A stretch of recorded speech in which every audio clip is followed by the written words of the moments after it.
You should be grateful I even touched a plain and gloomy old woman like you. Sorry, but I have a young lover.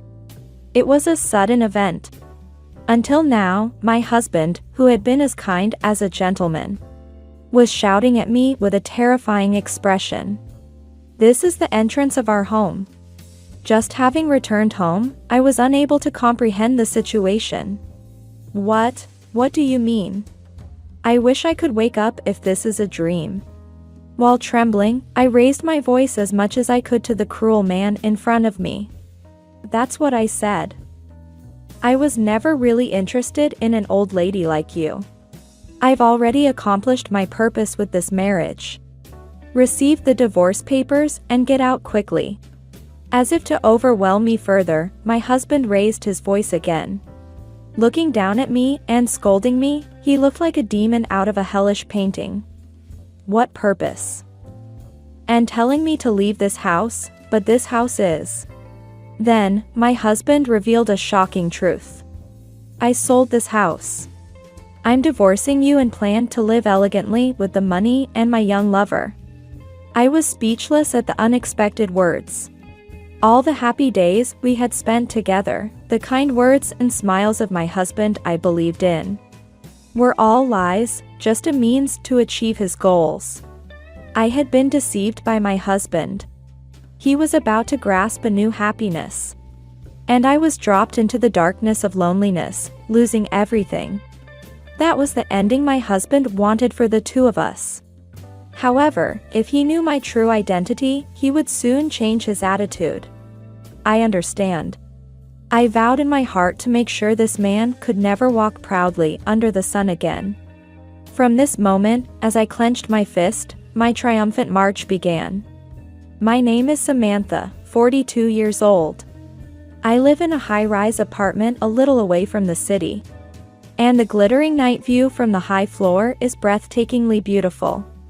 My workplace is a trading company with its headquarters in a towering skyscraper in the city center, where I handle a multitude of clerical tasks daily. From creating documents and supporting sales staff to preparing for meetings. Though my life might seem glamorous, I am single with no lover. In a plain suit like that of a job-hunting student, with black hair tied up and black-rimmed glasses. No man comes near someone with my appearance. Furthermore, in the office, I am called an old maid behind my back. And female employees who leave on time to pick up their children at daycare push their work onto me. I haven't been able to leave work on time for several years. My days are spent commuting between home and work. The night sky I look up to every day gently embraces me. When I return home, the first thing I do is pray to the smiling portraits of my parents. It has become my morning and evening routine. Dad, Mom, I'm home.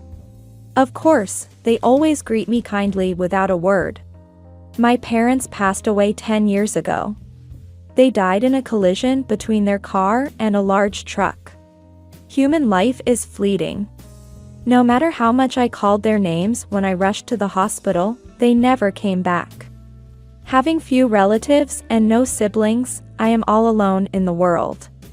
I don't seek great happiness. I prefer a simple life. I don't desire luxury, I just hope to continue this life without losing anything more important. One day in April, after finishing overtime, I was walking home and felt the city was livelier than usual. The sky was completely dark, and the cold air made me shiver. However, the heat of the city did not cool down, and the flushed people were merrily making noise. Today is Friday. Probably, parties are being held everywhere. Even at night, the street trees, bathed in numerous lights, are not allowed to sleep. And as I quickly headed home, something happened. A dull thud, and suddenly my vision was blocked. It smelled of alcohol. It seems I had bumped into a drunk person. As I apologized and tried to leave, a drunken man approached me. He rudely blew alcohol breath at me, probably complaining, but his words were slurred. Feeling frightened, I tried to escape, but the drunk's friends kept coming one after another. Surrounded by a circle of drunks, I couldn't move. That's when it happened. A man pushed through the group and rushed to me. He argued with the drunks for a few minutes. Thanks to his resolute attitude, the drunks did not resist any further. Then, he took my hand and started walking quickly. I couldn't see the face of the man, but as I followed the tall figure in a trench coat, my heartbeat gradually quickened. You're safe now. There are too many drunks tonight. They're usually weak, but when they drink, they act tough, especially towards women. It's despicable. He looked down at me with a refreshing smile. Embarrassed by being stared at so closely by such a handsome man, I couldn't raise my face. My heart was beating even faster, and I couldn't calm my flushed face. Are you okay? It must have been scary. But you can relax now. I'm at my limit. Being treated kindly by such a handsome man, I, who have no immunity to men, feel overwhelmed by shyness. I should leave quickly. Thank you. I really appreciate it. Excuse me. I turned my back on the man and started walking.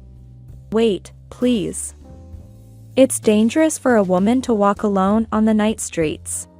Let me walk you to the front of your house. The man chased after me. It's okay. Besides, I'm just an old lady. See, I might get hassled, but I won't get attacked. It was embarrassing enough that such a wonderful man was walking with someone like me. He grabbed my hand again. I instinctively turned around and looked up at him. For the first time, I saw his eyes. He was also staring at me. What are you talking about? It must have been scary going through that. I'm worried about you. I'll walk you home. Drawn into his clear eyes, I found myself nodding involuntarily. Thank you. Then, we engaged in light conversation as we walked home. His innocent smile warmed my heart. And I was thrilled by his kindness as he escorted me through steps and narrow paths. It was a first-time experience for me. Thank you so much. This is my home. The 15 minutes I spent with him flew by. And we arrived in front of the high-rise apartment where I live. Then, the man looked up at the apartment in surprise. It's no wonder. It's a high-rise apartment that you wouldn't imagine someone as plain as me living in. You live in such a beautiful apartment. Do you live here with your parents? Normally, I would hesitate to share personal details with a stranger. But I felt indebted to and could trust this man. My parents have passed away. I bought this apartment in my name because I'll probably be single for life. He smiled kindly at my laughter. Actually, can I offer you something in return for helping me today? It's unlike me to say such a thing. I was surprised at myself. But I truly wanted to thank him, and I also wanted to spend a little more time with this man. He nodded kindly, and we exchanged contact information before parting ways. His name is Patrick, 40 years old. True to his name, he is a kind and generous man. That night, I couldn't fall asleep. His calm smile kept returning to my mind, and before I knew it, I was thinking only of him. Even though I'm an old lady. At 42, romance had been a stranger to me, but I fell in love with him. Later, he accepted my invitation, and we dined at a French restaurant in a hotel. I can't let a woman pay. As I tried to pay, he stopped me and presented his own card. I intended to treat him, but ended up being treated instead. On another holiday, we went to an aquarium together.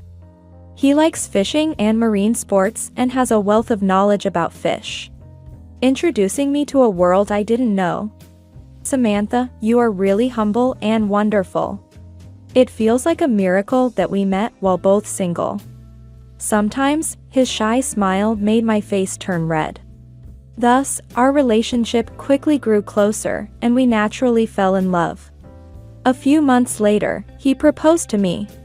The proposal was during a dinner on a cruise ship with a popular night view.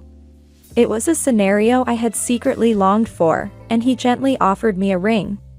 Staring back into his serious eyes, I nodded. It was a dreamlike Cinderella story. However, there was one concern I had about marrying him: children. At 42, it was possible that I might not be able to have children. As if seeing through my anxiety, he held my hand and whispered, "I want to be with you, Samantha. Even if we can't have children, we'll be happy just the two of us." He always enveloped me with kindness. I was constantly being saved by him. Thus, we married, and our happy life together began in the apartment I owned. 6 months passed. Our married life was going smoothly. We both worked hard during the day and spent quiet evenings together. However, my concerns were confirmed, and despite several attempts, we were unable to conceive. These things are meant to be. There's no need to rush, and you shouldn't blame yourself. Perhaps the cause could even be with me. My husband always encouraged me with his kind smile, despite my constant worries about age. Yet, I couldn't give up my dream. I wanted a child, even if just one. I then visited a renowned obstetrics and gynecology clinic to receive information on infertility treatments. There was an option for advanced infertility treatment, though it was expensive. It would require my husband's cooperation. However, he frowned upon the idea of infertility treatment and showed reluctance. We don't need to go that far. There are many happy couples without children. I don't desire a pregnancy that requires us to push ourselves so hard. He left the room coldly after saying that, and it seemed I had upset him. In my eagerness for a child, I might have pushed things too far on my own. We should have discussed it more as a couple. And perhaps I was too demanding about checking for ovulation days and seizing the opportunity. Surely, all my actions must have put pressure on him. After that, our marital life ceased, and my husband began to sleep with his back to me. It was my fault. I had angered my husband. Though it's too late to regret, our relationship remained unrepaired, and half a year passed. Hey, our first wedding anniversary is coming up, isn't it? How about we have dinner again? Remember, on that cruise ship. It's a weekday, so there are still seats available. We can still make a reservation for dinner now. Hoping to face each other again and enjoy a pleasant time like before. I bravely invited him, hoping it might bring his feelings back. Initially surprised and hesitant, he nodded when I said I would treat him this time. That's a good idea. It's nice to dine out occasionally. The food there was delicious, too. Seeing my husband's softened expression gave me some relief. So I immediately made a reservation and looked forward to the day. Then, the promised day arrived. I managed to finish work on time for the first time in a long while. And went home to change into a dress I usually don't wear, then headed to the meeting place. The sound of my heels bouncing made my heart flutter. My husband would surely be surprised to see me like this. I arrived at the boarding area at the harbor. There was no sign of my husband yet. I had arrived a bit early, so I decided to wait for him. Since we got married, we had stopped going on dates like this. But today was a special day. I waited excitedly for my husband to appear, feeling the same as I did back then. Passengers boarded one after another, but my husband was still not there. I checked the time. The departure time was approaching. No matter how many times I called, there was no response from my husband. And I began to feel increasingly anxious. I was approached several times by the cruise staff, but I could only wait for him. Then, the ship sailed exactly on time, and I was left alone at the harbor. Still, I waited, believing he would come. Before I knew it, 2 hours had passed without any contact from my husband. Had something happened to him? A foreboding feeling crossed my mind. Perhaps it would be easier to get in touch if I went home. With that thought, I hurried back. I prayed that my husband was safe. As I returned home praying repeatedly, I was shocked when I opened the front door. Because an unexpected sight unfolded before my eyes. Hey, I'm late. Were you waiting for me all alone at the harbor this whole time? That must have been tough. Laughing derisively as if mocking me was definitely my husband. And for some reason, he was packing his belongings into a duffel bag. Why are you at home? You remember we had plans today, right? Ignoring my concerns, my husband burst out laughing. Ah. Of course. How was it? Feeling abandoned alone at the harbor? Or did you take the cruise alone and eat a dinner for two? Clearly, this was not the gentle and calm husband I knew. What's going on? Why has he changed so drastically? I couldn't understand the situation. And what's with that dress? A 43-year-old hag trying to look appealing is just pathetic. Were you trying to lure me to bed with that? It makes me sick. I don't need you anymore. Oh, this must be a dream. This person isn't my husband. He would never say such cruel things. Despite telling myself this, my mind went blank. Why are you crying? I don't want to see an old woman's tears. I made a mistake marrying you. I should have chosen a younger, more vibrant woman. Before I knew it, tears were streaming down my cheeks. I wanted to wake up from this nightmare. My husband's taunts and harsh words grew worse. It was easy to deceive you. Just a few sweet words and you were hooked. When I first saw your house, I decided to take it over. Some plain office worker paying off a room loan, what a struggle. Thanks to that, the contract went smoothly. Stunned by my husband's unexpected words, I doubted my ears. Take over? What contract? As I trembled, my husband continued, delivering the final blow. The purpose of our marriage was to take this house. I was never interested in a plain old woman like you. But living with you was too boring. I thought I could live more elegantly, but being with a miser like you is not fun at all. Also, his yelling pierced my heart, one word at a time. He continued to raise his voice, uncaring. What about infertility treatment? It's too late for you. Be grateful that someone like you was even embraced. Actually, I have a mistress, and she's pregnant. My husband pulled out what seemed to be brand new baby clothes from his duffel bag. Youth is the key, after all. My lover is 23 years old. You understand, right? Just give up. Feeling drained, I could no longer stand and fell to my knees. Our finances were separate, our incomes and savings unknown to each other. But recently, my husband had been asking for more money for living expenses. To think it was for his mistress. Their affair started in a nightclub. He squandered my money there and succeeded in getting involved with her. The top girl at the time, and she became pregnant. She was fun to be around and good with money. So my self-indulgent husband continued to verbally abuse me, weakened as I was. I'm going to live in a different high-rise with her, so we're getting divorced. The sale of this house has already been arranged. You should get out as soon as possible. It was a terrifying scream. You can't just sell it on your own. His story was too surreal, and I raised my voice without thinking.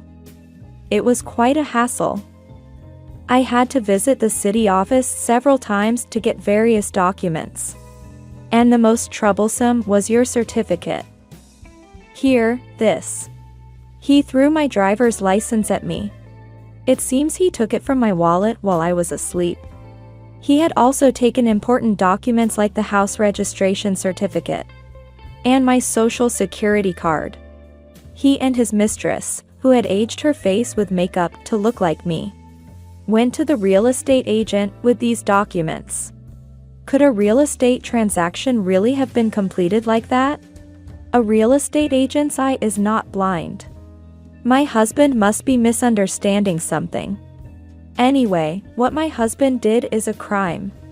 If he really did it, it cannot be forgiven, so I must investigate thoroughly.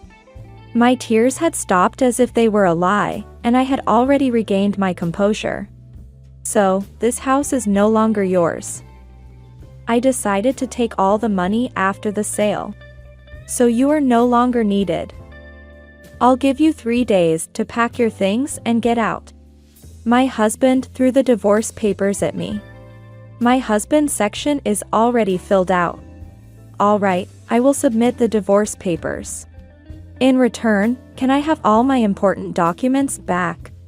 Including my driver's license and social security card? If the sale is complete, you won't need them anymore.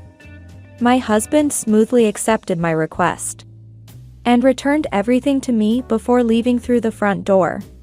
He's probably heading to the high-rise where his mistress lives. I can never forgive him. This is nothing less than marriage fraud. As anger welled up inside me, I also regretted my foolishness for believing and marrying such a man, and tears flowed again. My husband was never truly looking at me, but rather at the prospect of a luxurious and elegant life in the high-rise. He had merely used me for that purpose. Alone, I went into the bedroom and collapsed onto the bed. I curled up in the fetal position, hugged myself, and closed my eyes. After which I remembered nothing. It seems I fell into a deep sleep, exhausted and shocked. 3 days later, I received a call from my husband. On the phone, he was indeed a different person from before. His voice harsh and loud as he shouted into my ear. "Hey. You're ready, right? As promised, you're moving out today." I tried to calm my indignation at his harsh words, wondering why he would speak to me this way. Wait a minute. We were married for a year, weren't we? If we're going to part, I want to do it properly. Can I meet your mistress? I couldn't just step back meekly. I have my pride too. Surprisingly, my husband readily agreed to my request. And we arranged to meet at a cafe near the station. Hey, you poor, lonely old lady. This is my girlfriend. Unlike you, she's hundreds of times younger and cuter. As soon as my husband entered the cafe, he spotted me inside and raised his voice without caring about the other patrons sitting next to him. His mistress was enveloped in a strong perfume scent and wore a tight dress that clearly outlined her body, with bold makeup suitable for the night scene and her long golden hair swept aside. She laughed through her nose as if triumphant. You really are beautiful, quite different from me. How did you manage to impersonate me and go to the real estate agent? Flattered and pleased, the mistress began to chatter away. She had dyed her hair black just for that day and disguised herself with a hat and glasses. She added wrinkles to her face with eyeliner and, whenever spoken to by the real estate agent, she would only nod or shake her head without speaking. I just sat there. He did all the talking. This way, we'll get a lot of money, right? It's easy. Such a suspicious duo must have raised doubts among the real estate agents. Besides, selling a house isn't that easy. Impressive. There might be a call from the real estate agent to me soon. So could you tell me the name of the person in charge? The more she was flattered, the more the mistress got carried away. She was the perfect person for gathering information. One last thing, are you really prepared to stay with my husband from now on? I looked intently into the mistress's eyes. Thick false eyelashes and heavy black eyeliner. It's amazing how much makeup she had applied. Of course. He's kind and has money. I can quit my tough night job and live luxuriously in a high-rise from now on. Also, I'm pregnant with his baby. The mistress's ultimate motive was apparently money. My husband, unaware of this, was smitten with his young girlfriend. I then presented them with the papers. However, they were just blank papers. Wait, why there aren't written anything? Hurry up and give us the proper ones. Otherwise, we can't get married. The mistress panicked more than expected. Was she that eager for my husband's wealth? Right. Since you have a child, I'll concede. A child should not be blamed for this. We'll submit this ourselves. As soon as I passed the divorce papers, the mistress hastily grabbed them, carelessly folded them, and stuffed them into her bag, sighing with relief. My husband sat proudly, as if victorious. I took one last look at their unsightly demeanor and stood up. Thank you. I wish you happiness. Also, wait a week before moving out. There are many arrangements to be made for water, gas, and other utilities. And it's simply impossible in 3 days. Reluctantly, my husband agreed. I left them in the cafe and walked away briskly. The place I hurried to next was a familiar real estate office. In fact, 3 nights before my husband declared divorce and changed completely, I received a call from an acquaintance who worked at that real estate office. The office my husband visited with his disguised mistress to sell the house was, ironically, one with which I had a long-standing relationship, and the person in charge was my acquaintance. The person in charge, who knew me well, was dumbfounded to see the disguised mistress. However, due to their position, they could not ask too detailed questions about non-business matters. And for fear of a complaint, they responded dispassionately at the moment. Hesitant to finalize a sales contract with such suspicious individuals under my name, the person in charge instead urged the mistress to sign a mediation contract, not a sales contract.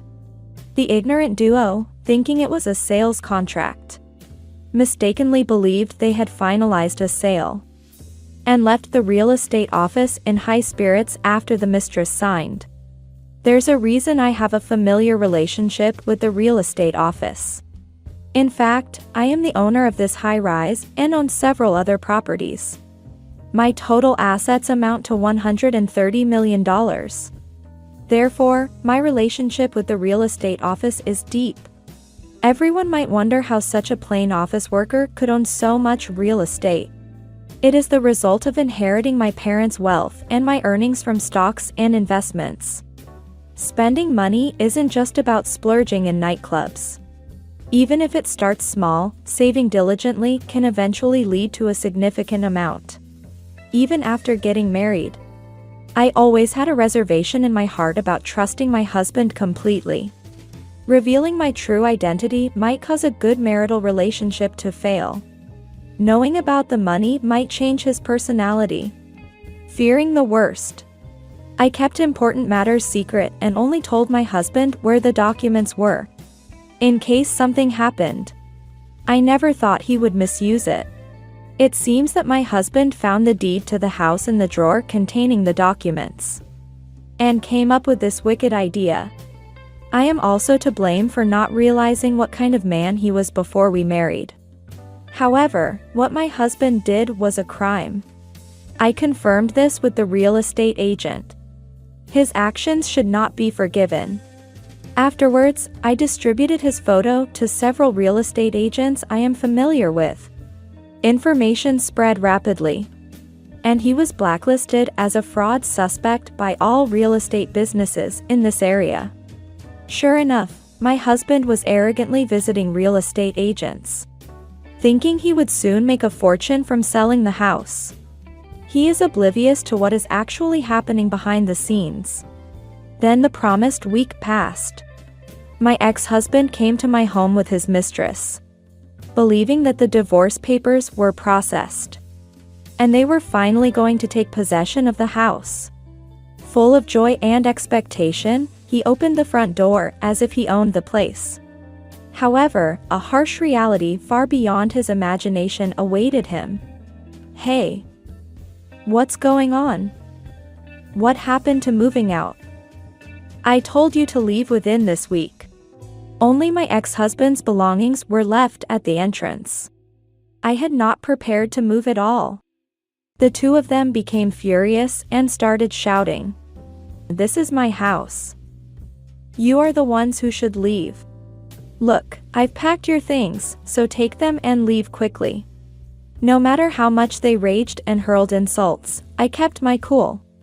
Reminding myself to stay calm, I took a deep breath. Don't talk nonsense, you crazy old woman. I told you. I've already sold this house.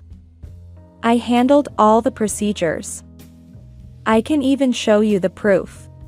With his face turning red and looking like he might leap at me any moment. My ex-husband had eyes filled with more fury than a drunk I once encountered. But I faced him without flinching. What's with that attitude? If you can't listen to what I'm saying, maybe I should shut you up for good. You crazy old woman. My ex-husband charged at me from the entrance. At that moment, the real estate agent appeared from the living room. Please wait a moment. You are misunderstanding something. The house has not been sold yet. The procedures are still ongoing. The agent stepped between my ex-husband and me, stopping his advance. Thinking of the worst-case scenario, I had asked him to be present. What now? I definitely signed the contract that time. Or are you saying you tricked us? Are you a con artist? I'll sue you. My ex-husband grabbed the agent by the shirt. The agent tried to calm him down, but my ex-husband's anger only grew. This gentleman is a real estate agent I always rely on. He hasn't committed any crime, he's just doing his job properly. My words seemed to enrage my ex-husband even further, and he continued to rant. I didn't tell you, but I own this apartment building. There's no one in the local real estate market who doesn't know me. It was foolish of you to try to sell the house in such a ridiculous disguise, without any knowledge. At that moment, my ex-husband's complexion changed, and he fell silent. What you've done is a crime. If anyone is to be sued, it's you. I've already filed a report with the police. Your arrest is only a matter of time. In fact, at the cafe, I was recording everything with a voice recorder. The mistress spoke freely in response to my questions. And combined with documents from the real estate agency and security camera footage, I had all the evidence needed. This is a clear case of fraud. Sweat poured from his forehead, and his face, red as a volcano ready to erupt, showed he was about to lash out at me like a ferocious beast. The agent struggled to hold back my ex-husband. Changing his target of rage, my ex-husband attempted to hit the agent. At that moment, with a dull thud, my ex-husband's body flew through the air and fell to the floor. Ouch. What are you doing? Unbeknownst to him, the agent is a skilled judo player. To prevent further harm and to calm my ex-husband down, a light shoulder throw was executed. It was in self-defense. For safety, we have cameras installed in this room. And this will serve as solid evidence. My ex-husband found himself cornered. Then, as if all strength had left his body, he collapsed on the floor, sprawling out and looking up at the ceiling. Wait, what's going on? What is this all about? I participated in that charade, wearing a disguise because you said we were going to get a fortune. And now you're telling me I won't get a penny? On top of that, am I a criminal now? I was just deceived by this old man. I haven't done anything wrong. From her previously triumphant demeanor, the mistress now looked panicked, her eyes darting around. I was foolish to trust someone like you. You penniless old man. You were just after the money all along, weren't you? The pregnancy was a lie. If we had gotten married and secured the fortune, you would have claimed a miscarriage and left me. I'm not interested in an old man like you." Everyone was shocked by the mistress's words. Who would have thought that the mistress was also a marriage fraudster? "You're so creepy, drooling over a young woman. You perverted old man. I'll gather your belongings and leave them outside the entrance.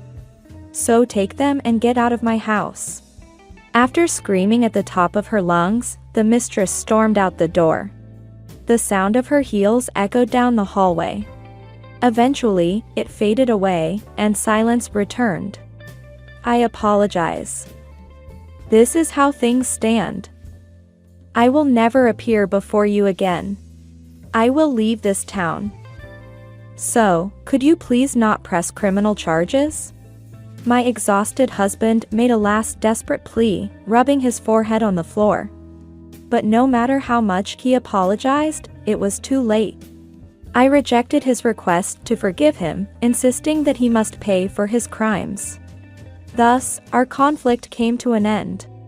Later, I heard that my ex-husband and his mistress were arrested. They resisted until the end, denying the allegations. But the numerous pieces of evidence led to their arrest. Months later, spring returned again. I was single once more, continuing my routine of commuting between home and work. One day, I received a call from the real estate agent. He wanted to talk to me. So, we agreed to meet at a nearby park. On a calm afternoon during the weekend, we sat next to each other under a cherry tree. I sensed something different about him. He seemed nervous. I wondered what was on his mind. Suddenly, he stood up. "I've been in love with you for a long time. But because of my position, I couldn't express my feelings. However, I won't hide them anymore. I've decided to let you know. So no terrible man can take you away again."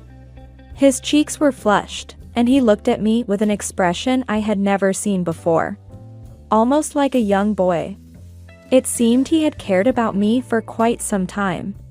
Actually, he was the second son of a well-known major real estate company president. Thinking it was inappropriate to fall in love with an important client, he had suppressed his feelings for me. His family was wealthy, and the company would be inherited by his older brother. Now that he was set to start his own business, he saw it as an opportunity to express his feelings.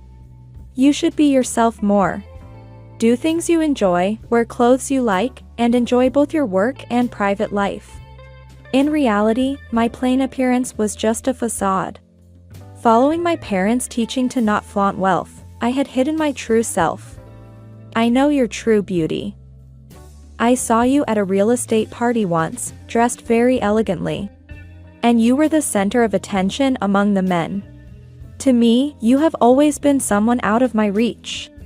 Now that I am starting my own business, I intend to become a man worthy of you." To think that someone who truly saw me was so close. Looking directly at me, I nodded with a smile. The falling petal seemed to be celebrating with us.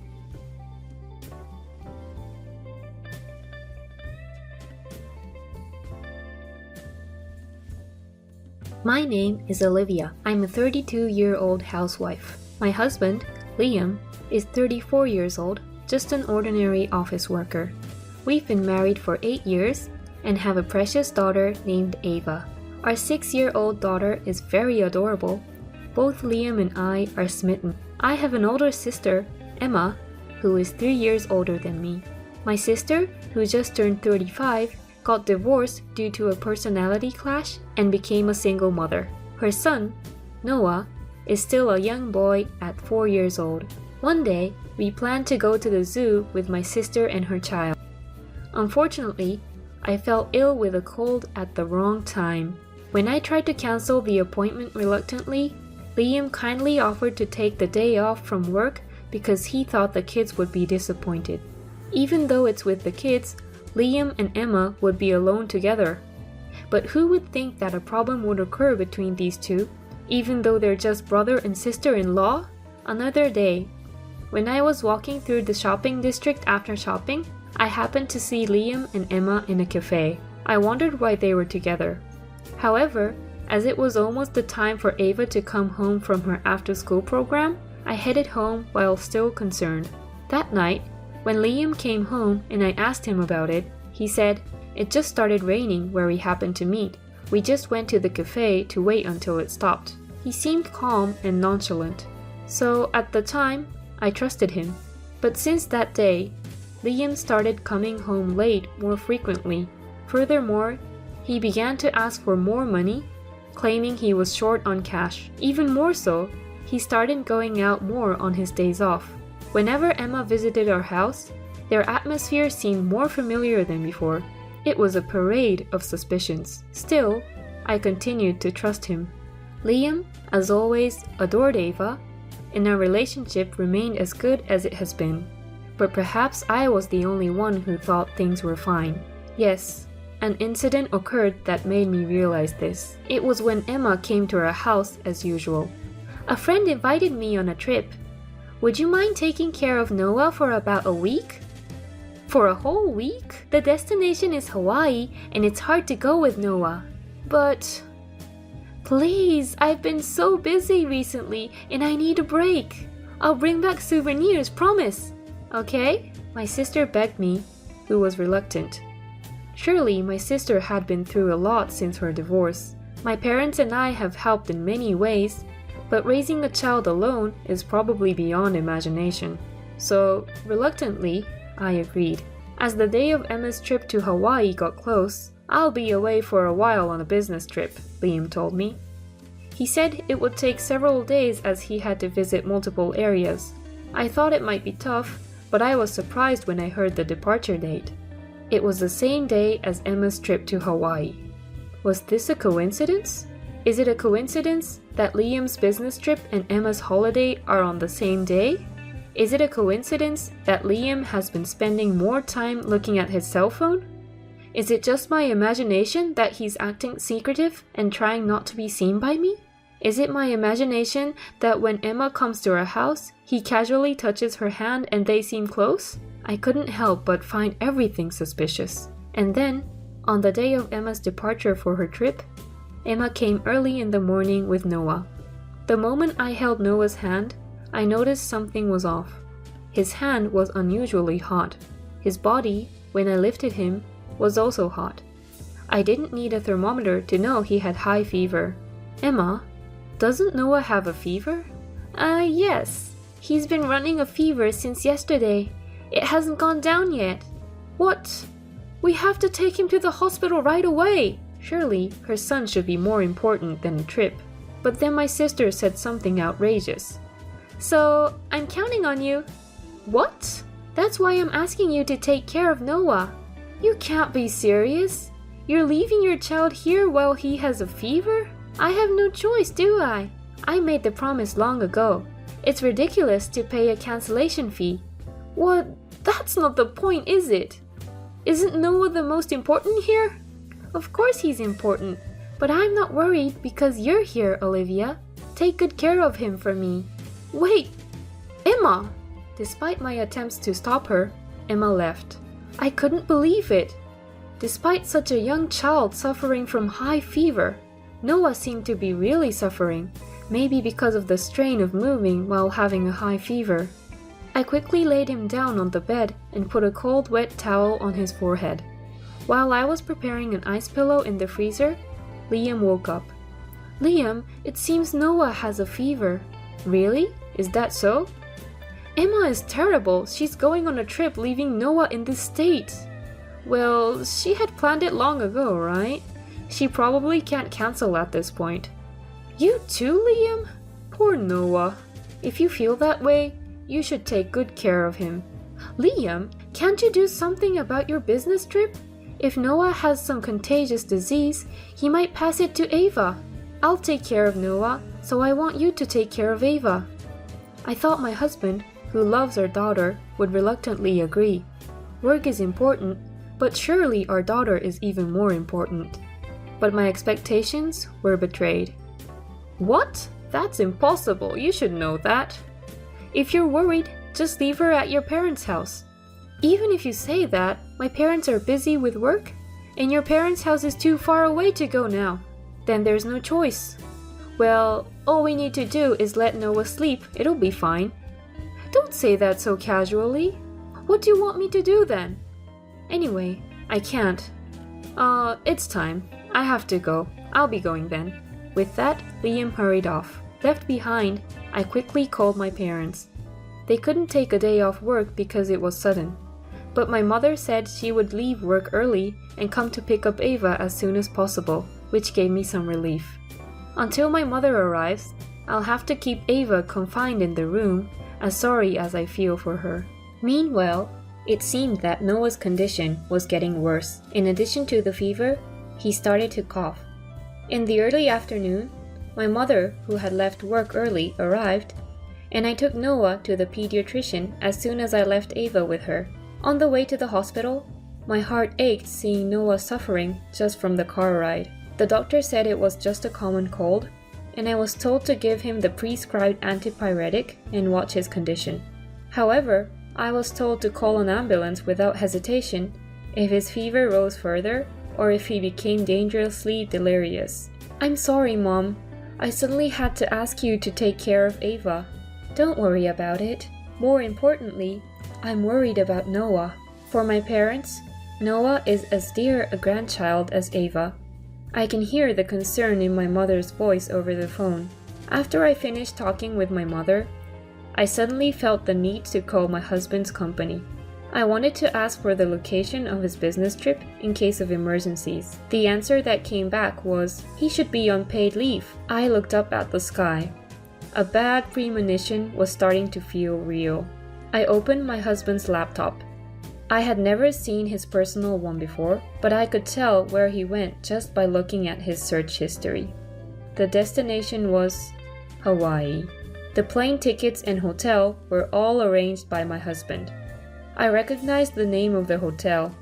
It was a place my sister had told me she was staying. My sister and husband in Hawaii at the same hotel at the same time. Such a coincidence is impossible, not even 1 in 10,000. To begin with, the fact that my husband, who said he was on a business trip, is in Hawaii on paid leave is abnormal. Out of curiosity, I looked at my mobile phone to check my sister's SNS.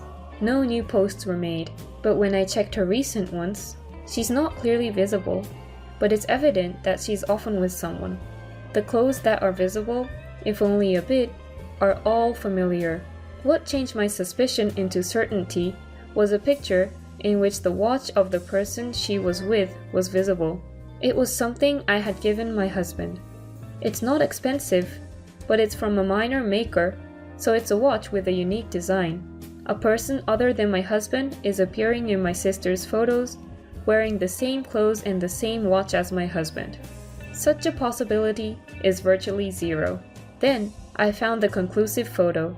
In a photo labeled as window shopping, my sister was reflected in the glass. At the edge of the photo, a certain person was also reflected in the glass. Undoubtedly, it was my husband. My elated sister probably posted the photo without realizing that my husband was reflected in the glass. I saved all the photos with my trembling hands. There's no doubt. My sister and husband are having an affair. Right now, they are together. I felt as though everything I had built up with my husband was collapsing all at once. I called them many times, but soon an automated voice message started to play. It seemed that they had turned off their phones. Noah's fever still hadn't gone down. Seeing his pained face, my anger began to well up, despite a young child suffering so much, despite me being in such a tough situation. At this moment, my sister and husband are probably laughing and enjoying their trip to Hawaii. Could there be a story more cruel than this? I'm shaking with anger. I think about what to do, but that's for later. First, I need to wait for Noah to recover. Even so, there was no sign of Noah's fever decreasing. On the contrary, it seemed to be increasing even more. I was shocked when I took his temperature. 107 degrees? Children are prone to high fevers. Ava has had a fever of 104 degrees before, but never this high. Why isn't the fever reducer working? Noah is completely exhausted, and it seems painful to move him unnecessarily. What should I do? I desperately tried to suppress the panic that was threatened to overcome me at the gravity of the situation. I was just thinking about calling an ambulance when I grasped my smartphone. Mommy, Noah murmured in a small voice. Noah, distorting his face in pain, calling out for his mother. I can't forgive them. I'll never forgive them. At the moment when my vision seemed to turn red with rage, Noah's condition took a sudden turn. A week had passed since then. Despite my sadness, today was a clear day. I was staring blankly at the wide blue sky. Before I knew it, tears were spilling down my face. I don't know how many times I've cried, but my tears never dried up. Ava's hand, holding mine, was trembling. My daughter was also crying. As I lifted her up, I could see my parents breaking down in tears over my daughter's trembling little body. Other attendees too. Everyone was crying. Suddenly, my smartphone vibrated. When I put Ava down and looked at the display, I see my sister's name there. Hello? Oh, Olivia? It's been a while. I just got back from Hawaii. I'm at the airport now, and I'm going to pick up Noah next. Thanks for looking after him. It felt like a call from another world. I uttered a phrase as if whispering. Our dear has gone to heaven. A single tear, which should have stopped, spilled over. What? Unable to comprehend what I said, my sister on the phone asked back in a dumbfounded voice. What, heaven? What are you talking about? That makes no sense. So, our loved one is in heaven, while you were enjoying your trip to Hawaii. What? I don't understand what you're saying. You'll understand when you get here. The funeral is over, and we're now at the crematorium. What? The crematorium? When I told my confused sister the location of the crematorium, the phone call ended abruptly. Noah! Noah? My sister, who got out of the taxi, came running with a desperate look. She called his name and looked around, but Noah wasn't there. Where is he? He's not here. Of course he isn't. What do you mean? I pointed slowly in the direction of the crematorium. Though modern crematoriums don't emit smoke like the old ones, there was no doubt that this person was being cremated right now. About Noah, the day you dropped him off, his fever suddenly spiked to 107 degrees Fahrenheit. 107 degrees? The antipyretic we got from the pediatrician didn't work, and his condition deteriorated rapidly. We called an ambulance in a panic. So, Noah? I don't want to answer. We're in the middle of a funeral right now. Saying so, I spread my arms pointing to the crematorium. Hey, what's going on? What happened to Noah? Why are you here? A man shouted in place of my speechless sister. That was my husband. Shockingly, my husband had come along with my sister. It doesn't matter why I'm here. What about Noah? Of course it matters. Not wanting to lose to my husband's voice, I shouted back. What kind of nerve do you two have to abandon your family and go on an affair trip? And Noah was sick with a fever. Even though I said we needed help, you ignored us and went on your trip. Are you out of your mind? What are you saying? I've known for a long time. When I contacted your company, they said you had taken a paid leave. When I checked the computer, there was a reservation for a trip to Hawaii. Staying on the same flight and in the same hotel as my sister. You think you can explain that away as a coincidence? That's... I must have had quite the expression on my face. Overwhelmed by my intensity, my husband lost his words. Olivia, tell me, did Noah pass away? How can you ask that question now? Why do you think we're here? Why do you think we're wearing mourning clothes at the crematorium? Don't you understand? No! Ah! My sister's scream dominated the scene. I looked down at my sister, who was collapsing in tears with cold eyes. You have no right to cry, Emma. You're the worst kind of person who abandons her son and goes on a trip with your sister's husband. I was lonely. I was so lonely all by myself. That's why... That's why you laid hands on my husband? What? I did nothing wrong. I'm not in the wrong. The one who didn't want to take care of his son, my ex-husband, is at fault, and not only him. The grandparents who didn't help with the grandchild's care, and Olivia too, are to blame, right? Unbelievably, my sister lashed out in anger. I did nothing wrong. I didn't have a child because I wanted to, nor did I become a single mother because I wanted to. I wanted my ex-husband to take the child when we divorced, but he refused. So I did my best on my own. But to think he would die. Noah, Emma. The one who hugged my crying sister was my husband. It seemed he had no intention of hiding their illicit relationship anymore. Don't be selfish. Our parents and I have helped as much as we can. And leaving a sick child alone to have an affair, that's no excuse for that. You don't even realize how much of a scum you are. You're the worst. Hey Olivia, aren't you being too harsh on your real sister? Emma is shocked because Noah has passed away. Shut up! Don't you dare act superior, accomplice. Just so you know, we're getting a divorce. I'll have you pay everything you owe, so be prepared. What? What does that have to do with this? It has everything to do with this. My husband and I were yelling at each other, with my sister crying. This is what they call a battlefield. My parents approached us in such a situation. My sister, with her face all teary, blamed our parents. Dad, Mom, Noah. Why didn't you take proper care of Noah? Why did you? Immediately after, a dry slapping sound echoed. Don't be ridiculous. It was our father who slapped my sister's cheek. You abandoned your child and yet you blame others. But, and you even went on a trip with your sister's husband? You shameless. I feel ashamed as a father for raising you like this. At our father's words, my sister cried even harder. I thought about slapping my husband too, just as I was glaring at him. Mom? A small boy's voice could be heard. My sister turned around sharply, and there was... What? Noah? Noah was being held by a man. Noah! Noah! My sister got up and ran to them, but the man quickly moved Noah away from her reaching hands. Hey, what are you doing? Lucas! Lucas, the man holding Noah.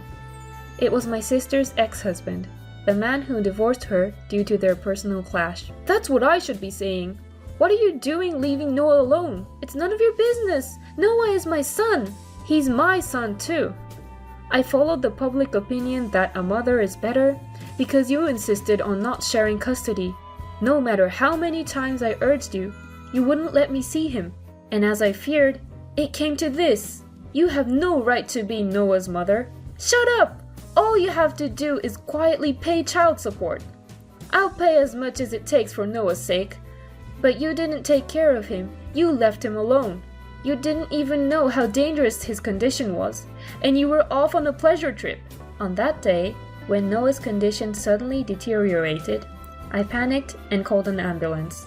I called my parents and Lucas, Noah's father, while treatment was being given after arriving at the hospital.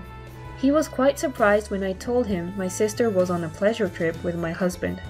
Afterwards, Noah, who was discharged from the hospital in good health, was recuperating at Lucas's parents' house. Wait, so Noah is safe, right? Then who is this? To my bewildered husband staring at the crematorium, I said, It's her grandmother. Our grandmother, who was bedridden due to her advanced age, has been under the care of a nursing home. She passed away from old age the other day. Even though she was bedridden, she had a clear mind and doted on her great-grandchildren, Ava and Noah. When we occasionally visited her at the facility, her wrinkled face would crinkle even more. At the sudden farewell, I, my parents, and Ava were unable to cope and just wept. Noah, being just out of illness, didn't attend the funeral. But I called my sister to this crematorium after informing Lucas, who said that Noah was fine since his fever had completely gone down. You tricked me? No one said Noah passed away. Despite the accusatory look from my sister, we were the ones who wanted to accuse her. I didn't hear that Grandma had passed away either. my sister shouted. "I called multiple times to tell you that Grandma had passed away, but your phone was turned off. Both of you were unreachable. Even though Grandma was kind to you, it's unacceptable to be late." "Enough! Everyone's mocking me! Noah, let's go. You'd rather be with Mommy than this man, right? Lucas, give Noah back to me now. Enough already." It was Father who scolded my sister, who was confronting Lucas. "Are you still thinking that you can keep Noah with you even after all this? Listen, what you did was on the verge of breaking the law. It's called parental neglect. You failed as a mother. Don't think that you can ever be by Noah's side again. Noah will be raised by Lucas." "Dad, no way!" "We have even hired a lawyer and decided to fully cooperate with Lucas. You are no longer our daughter. Be prepared for us to cut ties." "Mom?" My sister's face turned pale at the disownment from her parents. I stood imposingly in front of my sister. "My husband and I are getting a divorce. Why don't you two get along? You should be fine not seeing each of your children. After all, you left them behind to go on a trip overseas." Hearing that, my husband starts yelling. "Wait, Olivia! It was just a moment of weakness. It was just a fling with Emma. What's most important to me are Olivia and Ava." Then my sister started shouting. "What did you say? A fling? You said you don't love Olivia anymore, that you only love me. Shut up, I love my daughter. Don't mess with me." And so the quarrel between my husband and sister restarted. We left my sister and husband arguing forever and departed with my grandmother's ashes. After that, despite the serious dispute, the mediation ended peacefully since I had appointed a lawyer.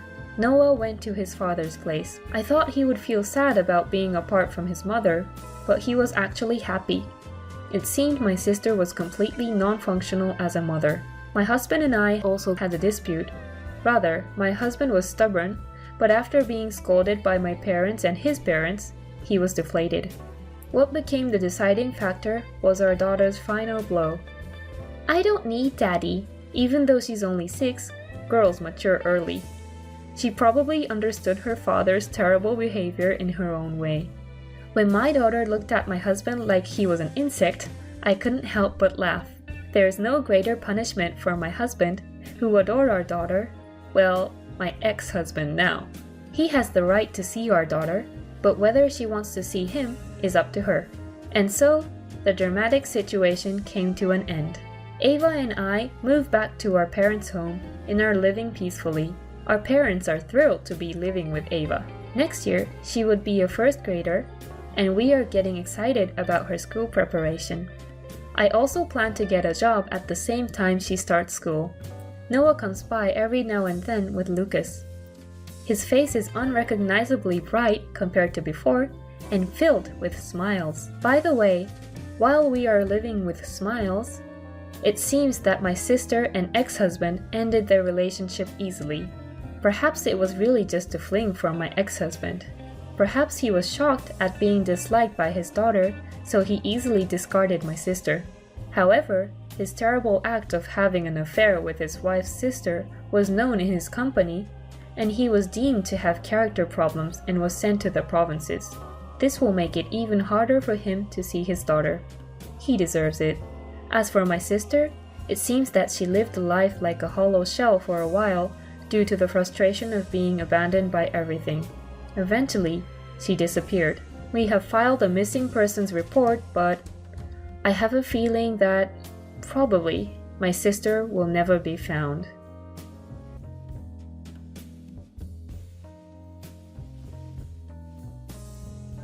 You're no longer an employee? What? What do you mean? You're fired? For 20 years, I worked at the company run by my in-laws. One day my husband dismissively told me I was fired. After my father-in-law passed away, it was said that it was because Catherine would take over the company. Wait. Even if Catherine takes over, don't we still need someone to handle accounting? Catherine's boyfriend is apparently going to handle that. So you're no longer needed. That's unbelievable. While I was in shock, Catherine smugly said to me, "You should know your place." especially when you're so arrogant despite being an outsider. Enjoy your jobless life from now on, LOL. When Catherine returned, I felt not only left out as a family member but also unappreciated for the 20 years of dedication to the company. All my efforts seemed in vain. My father-in-law never openly praised me, but if he believed my suggestions benefited the company, he would adopt them. But with Catherine, who seems to see me as an enemy, at the helm, things probably won't be the same. I no longer have any attachment to such a company. Alright then. I hope you all work hard for the company's survival. I told Robert and the others and decided to part ways with the company. My name is Emily. I've always been good at managing money, studied accounting in college, and was hired as an accountant at a major company. It was when I got accustomed to the job that I met Robert, who was younger than me. We met at a bar, and he shared that he was helping out with his parents' recycling business. Talking to Robert, who was different from my career-driven colleagues and a bit indecisive, felt new. Robert seemed to take a liking to me, and we exchanged contact information, starting to go out for drinks together.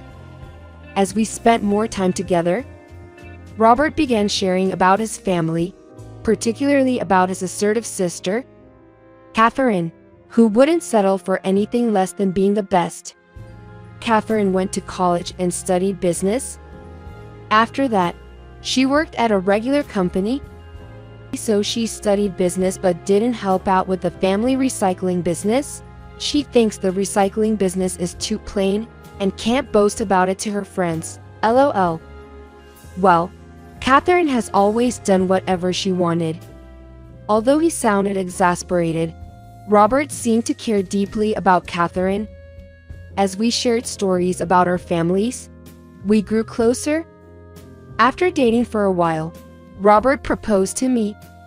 I couldn't imagine being apart from him and immediately said yes. I have a favor to ask, Emily. Once we're married, I want you to quit your current job and help with the family business. The recycling business? My mother has been handling accounting, but she hasn't really studied for it. You're an expert in that area, right? I want you to handle our finances. I had grown a bit tired of working for a large company, so the idea of working for a family-run business seemed appealing. I left my job at the major company. As soon as we got married, I started working as an accountant for Robert's father's company. Upon reviewing the books, I realized that my mother-in-law, who had no formal training in accounting, had made numerous mistakes. I began by cleaning up the records and overhauling the company's finances. Eventually, I understood the workings of the recycling business and identified areas where we could cut costs and boost sales. Robert, I have something I want to discuss with you. I decided to consult Robert about the cost-cutting and business plans I had been developing. Robert quickly skimmed through the materials I had prepared and gave me his thoughts. With this business plan, our sales should increase. I'll let Dad and Mom know about it too. My proposal was adopted, and to push forward the cost cuts and the new business plan, I began working tirelessly, even sacrificing sleep. Thanks to these efforts, the company's performance steadily improved, and we were able to hire new employees. As the company thrived, the locals started taking notice. I actively engaged with the community, and our business grew as a community-based store. Time flew by, and before I realized it, 20 years had passed since I joined the company. While the employees and locals grew fond of me, Robert and my in-laws seemed to take my dedication to the company for granted. Emily dear, aren't you working too hard? Are you getting enough days off? The local lady who lived nearby asked, but Robert just laughed. No, she's passionate about her work, so she's fine. Even if she gets a day off, she doesn't have any significant hobbies anyway. Haha. I've known about this company from the time of Robert's parents. But its growth is thanks to Emily, right? You should at least give her a big bonus. She's my wife, so she doesn't need a bonus. Living off the company's money is more than enough. Despite the concerns of those around me, I found fulfillment in my job and being involved with the community. I wasn't bothered by the lack of days off or bonuses. What concerned me was Robert's frequent night outs. Robert, you seem to be going out a lot lately at night. Where are you going? Where? I'm working, expanding my network. If it's for business, can't you do it during the day? Stop nagging. I have my way of doing things. You, just a mere accountant, should just stay quiet. I see. But if there's any issue at work, please let me know. Yo, got it. Robert seemed annoyed and distanced himself more and more from home.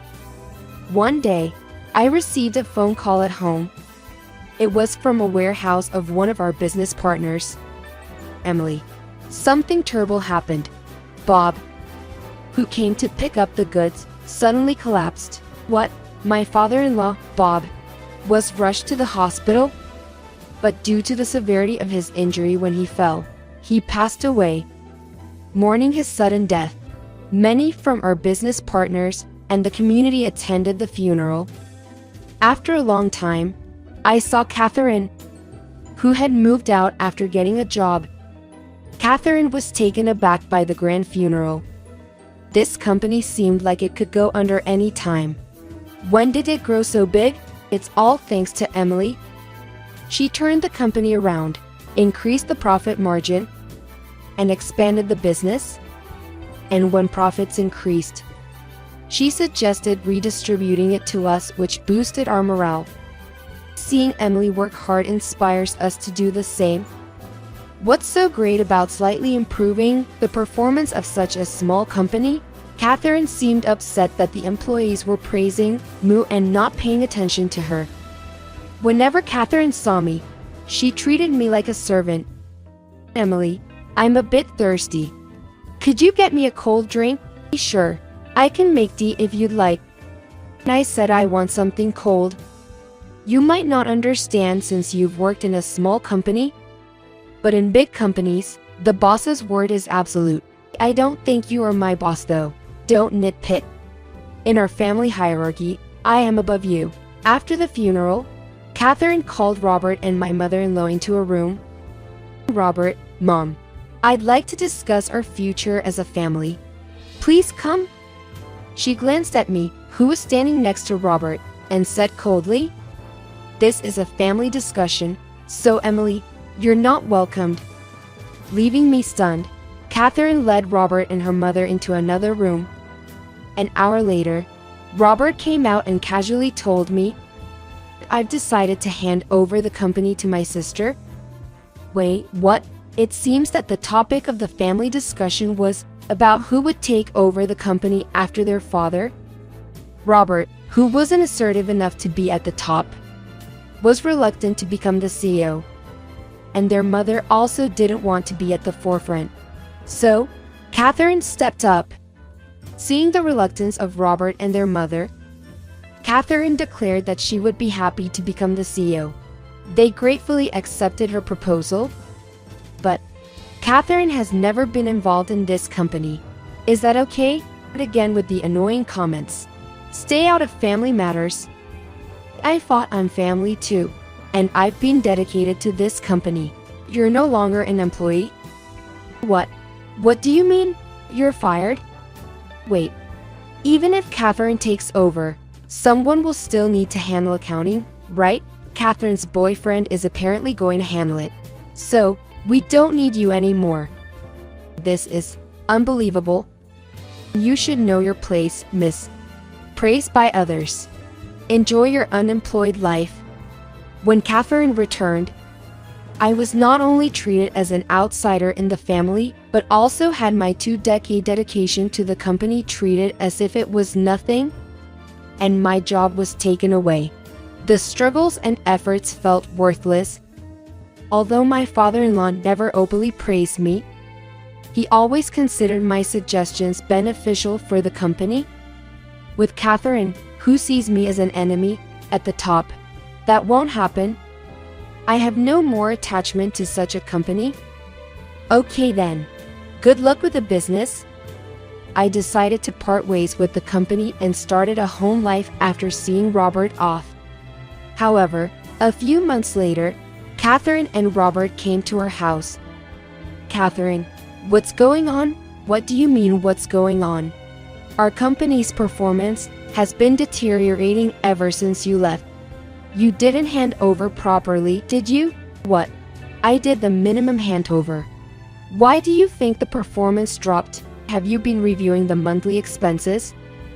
You have to properly calculate the difference between revenue and expenses, or else you'll be in the red. I've always been doing that. I studied management.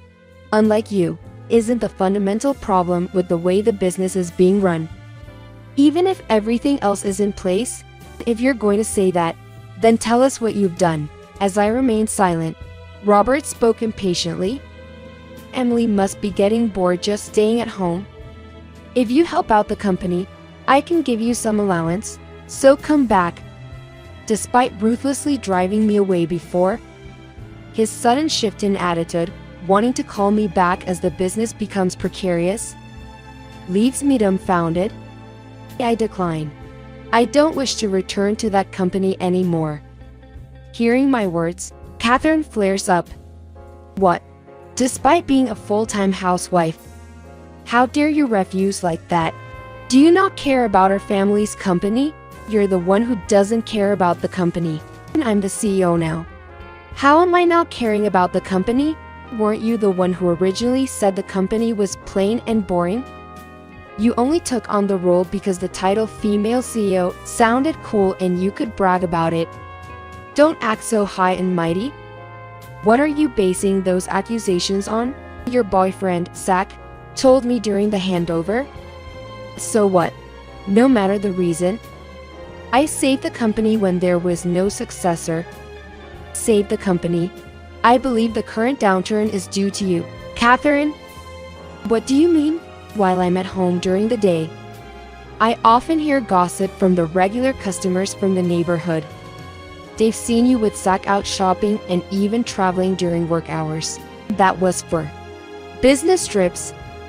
In the 20 years I worked there, I never once saw an accountant go on a business trip. Can you tell me specifically which clients you were meeting with? Why should I tell you? You don't work for us. Your boyfriend Zach is quite talkative. During the handover, he boasted about how he could travel and shop using the company's money now that his girlfriend is the CEO. Catherine's face contorts in anger. Zach, he's such a blabbermouth. Employees won't follow a CEO who appoints her boyfriend as the accountant and misuses the company's funds. Isn't the problem with the actions of you and your boyfriend? My words make Robert glare at Catherine. Catherine, is this true? If it is, it's an embezzlement. It's not like that. She's just making things up. Then let's see the books. Zach seemed to lack knowledge in accounting, so he probably wouldn't know how to cover things up. I'm sure there's evidence of misuse, so he probably wouldn't know how to cover things up. I'm sure there's evidence of misuse. At this, Catherine turns pale. Seeing her reaction, Robert starts accusing her. Making you the CEO was a mistake. I'll report this to Mother and have you dismissed. No, I'm sorry. I was wrong. Please forgive me. Catherine leaves in disgrace. The only one left, Robert, turns to me desperately. Emily, we need your help to save the company. Please come back. Like I said before, I have no intention of going back. But, don't we married? No. Our relationship as a married couple is over. I thrust the divorce papers at Robert. What are you saying? If you divorce without returning to work, you'll be the one in trouble. How do you plan to live? Don't worry about me. I showed Robert the employment notification from the major company I used to work at. After I was fired, I was on job hunt. I found out that a former colleague had moved to HR. She remembered my performance and recommended me for reemployment. That doesn't mean we need to divorce. No, there's a reason for the divorce. What? I had been worried about you coming home late since just before your father passed away. So, I had a detective agency investigate you these past months and found plenty of evidence of your affairs. I thrust out a photo of Robert meeting with an unknown woman. What is this? An affair is a valid reason for divorce, so I will be demanding alimony from you. With undeniable evidence in front of him. Robert had no choice but to agree to my terms and sign the divorce papers and the alimony agreement. With the two documents in hand, I packed up and left our home. Later on, Robert and his mother dismissed Catherine from her position, making Robert the president of the company. At the same time, they fired Zach and his mother took over the accounting as she used to. After being dismissed, Catherine tried to find another job, but her high expectations made it difficult. Apparently, she's now working part-time and seems to be the butt of jokes among her friends. It seems Zach was only with Catherine for her money. Once she started working part-time, he moved on to another woman and Catherine was quickly dumped. With Robert, who lacked leadership skills, and his mother, who had no knowledge in accounting, in charge, the company's performance only declined. Employees started to leave and the company eventually went bankrupt. Robert and his mother were drowned in debt. I heard Robert's mistress disappeared once she found out Robert was out of money. Robert, who had never worked for a company, could only find part-time jobs and struggled to pay off his debts. He even had to take care of his aging mother, who couldn't work even part-time, leading a difficult life. On the other hand, I regained my old skills and am working competently at the major company. My former colleagues appreciate my return, and I am rightfully rewarded for my hard work, being recognized and valued for my efforts. I've come to realize once again that the best place for me is where I'm needed. I vow to continue to work hard to meet the expectations of those around me.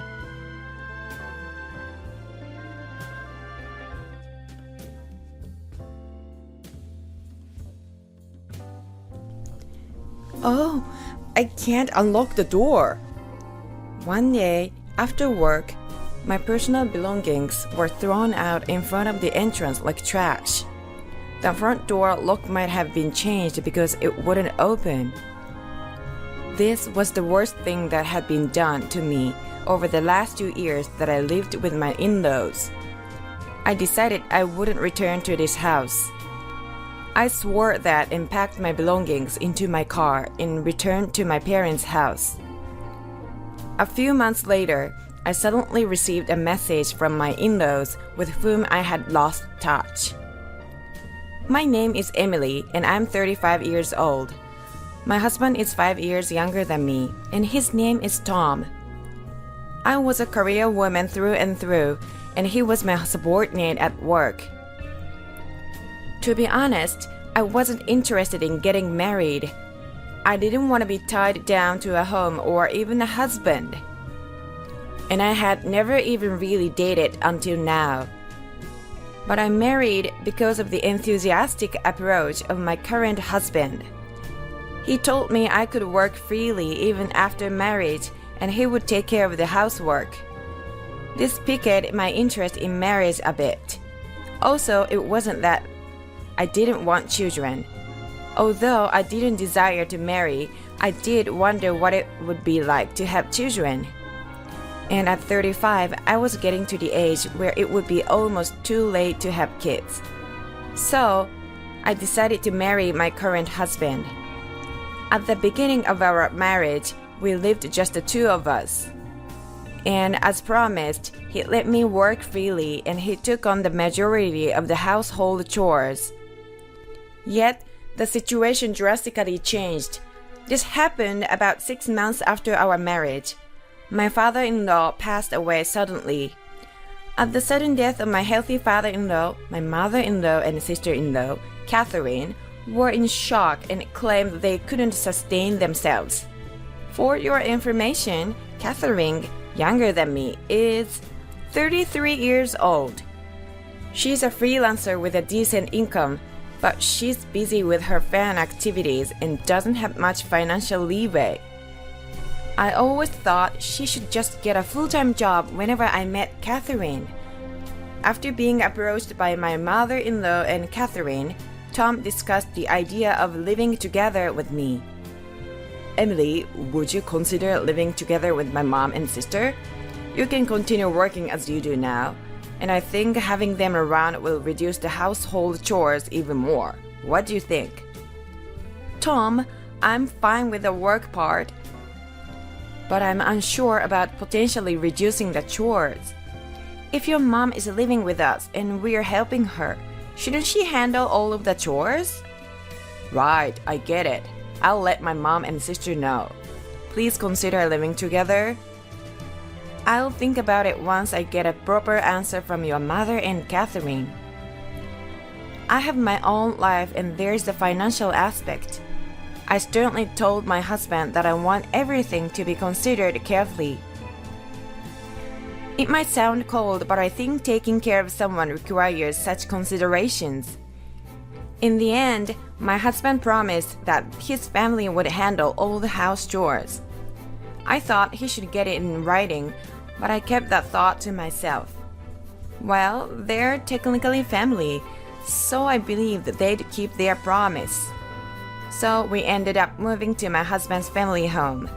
On the first day of living together, I visited the family home and greeted my mother-in-law. I look forward to living together. As Tom might have told you, I'll continue going to work as usual. So I hope you and Catherine can handle the house chores. Then, without even looking at me, my mother-in-law said the following. Oh, why did Tom marry someone like this? She said she works so all the household chores should be done by me. Is that okay as a wife? Normally, a wife would do both work and household chores, right? To make your mother-in-law do it, it's just unbelievable. She said this loud enough for me to hear and then left the scene. What? That's not what I expected at all. I felt anxious about our future life because of my mother-in-law's words. As we were busily organizing our stuff, Catherine was now standing in front of the room door. And then, I really ended up with a not-so-cute sister-in-law. I truly feel sorry for Tom. With just that, she left for somewhere. Not again.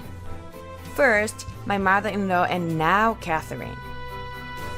I couldn't fathom why, after speaking about me in such a manner, they would want to live with me. I would later find out that it was all for my money. There was something I noticed shortly after moving in together. On the day we started living together, after their sarcastic remarks towards me, both my mother-in-law and Catherine completely ignored me. They managed to prepare meals for me only because my husband was around, but they didn't help with cleaning or laundry for me at all. I tried to protest the broken promises a few times, but whenever I'd call out to my mother-in-law as "Ma'am," she'd glare at me sharply and walk away. It was as if she was clearly saying she had no intention of listening to me. Catherine would behave exactly like the mother-in-law. Hence, there was no way to protest against the two of them. Eventually, doing my own laundry and cleaning after coming back from work became routine. I wanted to tell my husband, but I felt sorry for him and couldn't. However, their behaviors began to escalate. When they ran out of money for leisure, they started urging me for more. And the way they did so was very avoidant, like they didn't want to talk to me, leaving notes under my food. Just today, there was a note from my mother-in-law saying, "In a pinch this month, lend $300. I thought about consulting my husband, but he seemed short on cash due to social commitments and drinks, asking me, "Could you reduce this month's living expenses a bit?" When he was my subordinate, I used to make sure he didn't waste money on unnecessary drinking parties. But since our marriage, when he changed departments, he became terrible at refusing invitations, and such expenses piled up. I couldn't possibly discuss with him about the money demands from the mother-in-law and Catherine, so I reluctantly gave them the money, treating it as a loan. This way of living continued for 2 years. My husband became increasingly comfortable not contributing to the household expenses, and every month he would ask me to reduce the expenses, seemingly without much concern. Even I had gotten used to that situation. I felt completely ensnared by my in-laws' schemes. However, there was something I kept doing. I'll talk about that later. One day, when I returned from work, there were many items in front of the house. Upon closer inspection, they were my belongings. What is this? I was infuriated to see my possessions treated like trash. Thinking I would finally voice my complaints, I tried to unlock the front door, but my key wouldn't fit. Damn it! They had changed the locks while I was away. I can't deal with this anymore. As I looked at my belongings, I wondered what I should do next. Then I found another note under my belongings. Note said, "Don't ever come back. We don't want to see your face. Be grateful we didn't throw away your things." Such obnoxious in-laws, my mother-in-law and Catherine, without a doubt, those two were the masterminds behind this. I wondered what Tom had said, but at this point, it didn't matter to me. Fortunately, I had my car keys with me. I loaded as many of my belongings into the car as possible and headed for my parents' house. I was relieved my belongings were safe. At least this wouldn't affect my work tomorrow. With these thoughts in mind, I hurried to my parents' home. When I arrived, my parents were shocked, but they welcomed me. My childhood home, where I hadn't returned much in the past 2 years due to my busy schedule. As I sipped the tea my mother prepared, feeling the familiar comfort of home, my father questioned me. "Why did you come here with all those belongings? Did you run away from their house? Didn't I tell you marriage requires patience?" I wondered, how much patience did he mean by his words? For 2 years, I barely spoke to my mother-in-law and Catherine. Occasionally, the only written notes I'd receive were reminders about money. Tom started to rely fully on my earnings, and lately it felt as if he saw me as a convenient ATM or something of the sort. I've endured this situation up until now. When I shared this with my parents, they said, "Sorry, Emily, you've been patient enough. We won't ask you to tolerate it more. Now that they've pushed you out, there's no need to return, right? Maybe you should send Tom a divorce notice?" It's true, he seemed like a decent young man when you got married. But when people see money, they can change. It's a shame. Both my father and mother expressed sympathy for me.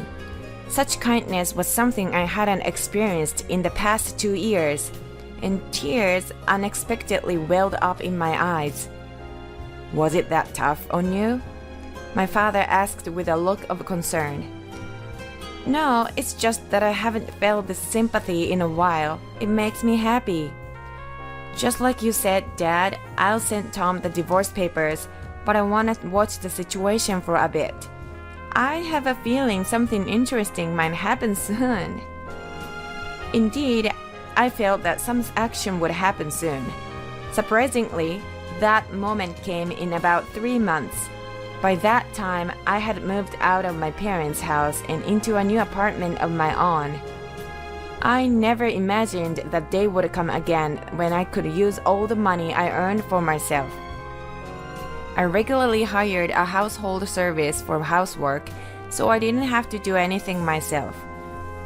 Every month, on my days off, I would take trips I'd always wanted to, and I bought everything I desired without restraint. Every day, I was reminded of how much I actually earned. I wonder why I was putting up with everything for these 2 years. Nowadays, I think I was probably brainwashed by my in-laws. Then, on a day that marked exactly 3 months since my keys were changed and my belongings were thrown outside, my smartphone rang. The call was from someone I least expected, and I initially decided to ignore it. After ignoring the first call, my phone rang a second, then a third time quickly. Oh, they must be in some trouble. I decided to answer the next call, and immediately the fourth call came in. Hello? Emily, where are you right now?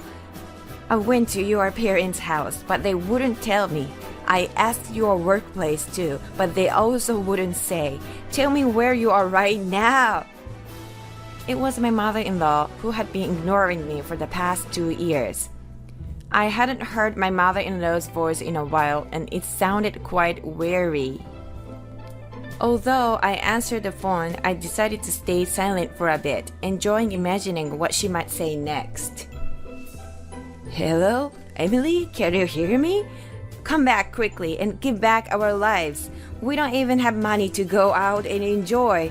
What are we supposed to do now? I thought being able to live without spending money on leisure would be enough, but apparently that wasn't the case. We're about to have our phone and electricity cut off. We're at our limit. Please come back right now. Does she not realize she's only talking about herself? Shouldn't she start with an apology for kicking me out? Until she understands that I didn't intend to speak. Emily, you haven't said anything. Are you really listening? Doesn't it hurt you to hear that we're in so much trouble? I figured she wasn't gonna apologize, so I decided to end the call. I pressed the button to hang up. She seems unaware of the word remorse.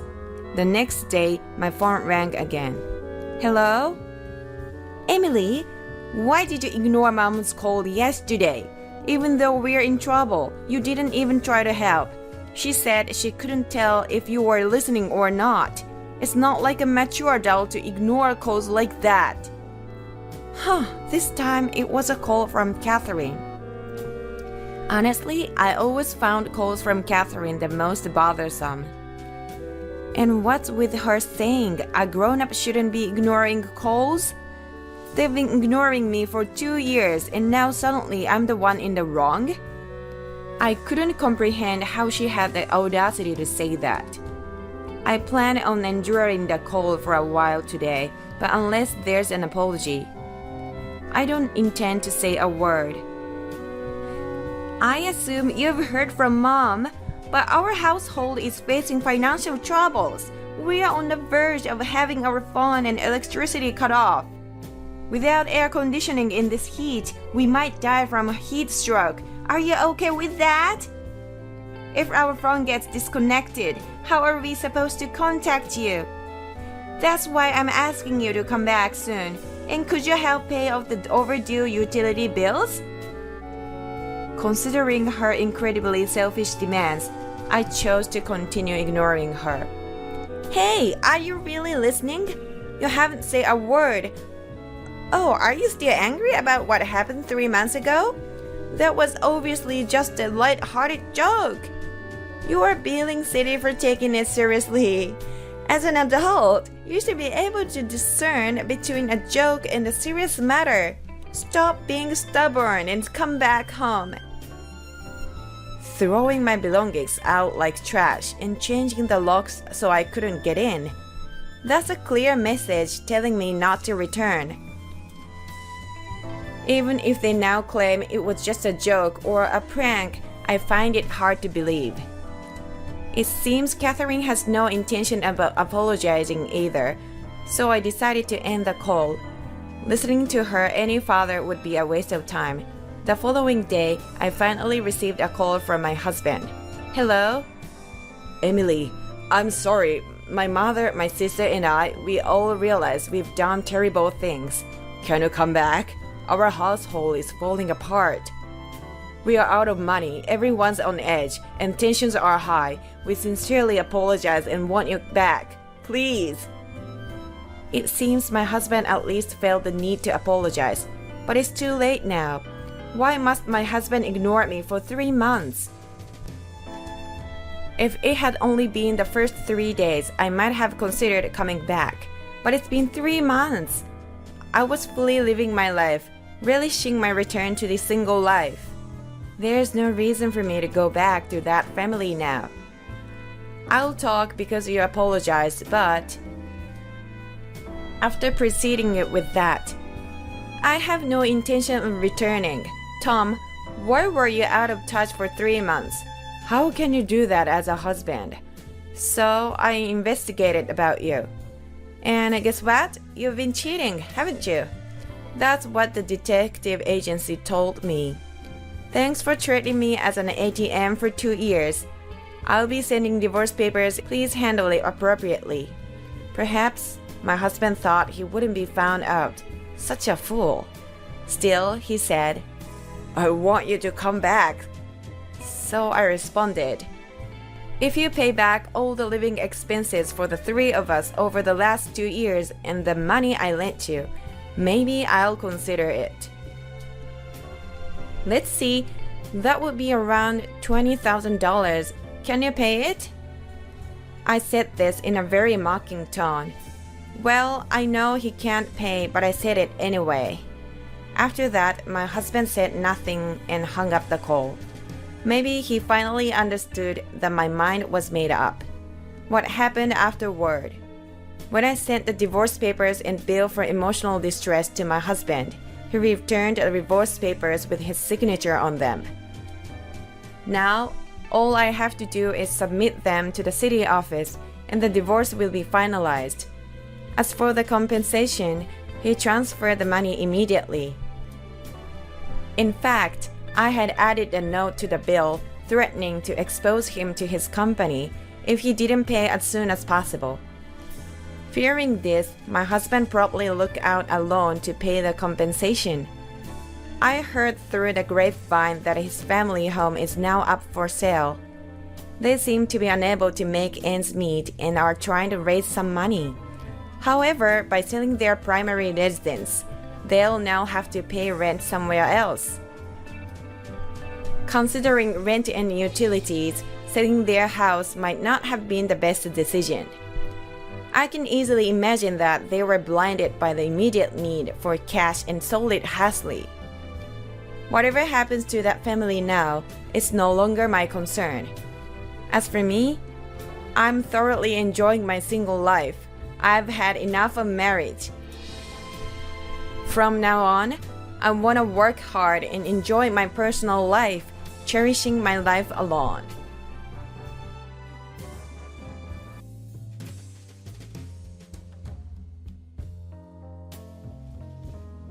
Yeah, that's impossible. We live together, after all. You just have to sign the divorce papers. Good luck living in poverty. With the phone call unilaterally ended, I stood dumbfounded for a while. My lawyer, Jake, couldn't hold back his laughter and burst out laughing. Emily looked at Jake with a puzzled expression. Jake is wiping his tears with a handkerchief. The president is your wife, isn't she? My name is Rose. I have been married to my husband John for 2 years. We don't have children. Both of us work and are so busy that we even had to work on weekends. We hardly have time to talk leisurely and usually lead a life passing by each other. Therefore, we try to match our schedules for a considerable holiday and go on overseas trips. It's only about once a year, but we both look forward to it. When we got married, we decided to buy an upper-floor apartment in the Bay Area.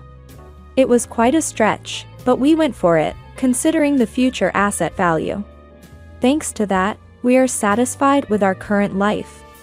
I have a close high school friend named Emily. Emily and I sometimes go out for lunch together.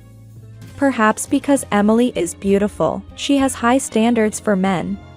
She is not married yet, but she has a strong desire to get married. She is always looking for men with high education and income on dating apps. Especially, she can't compromise on annual income. One day, I was enjoying lunch with Emily at a cafe near the park. Emily and I were together in high school and college, and we were in the same class. We had a bond that we can't explain. She and I talked about everything. Thanks to that, we know about each other's history with men and taste in men. During our student days, we shared both happy and sad moments together. Those are now good memories. Since I married John 2 years ago, we both became busy, and the time we could meet decreased. Now we only see each other once or twice a year. Hey, can I come over to your apartment next time, Rose? Emily suddenly asked me. Emily has never been to my apartment before. And then, on the weekend, Emily came to visit my apartment. Even through the intercom at the entrance, I could sense Emily's amazement. Emily kept repeating, "Wow, this is amazing." As soon as I opened the front door, Emily looked impressed. "This place is huge. And the elevator ride up here was so long." I chose a large apartment on the upper floor as a once-in-a-lifetime purchase. Without any compromise. It's spacious enough to rival a detached house. It's beautiful, really amazing.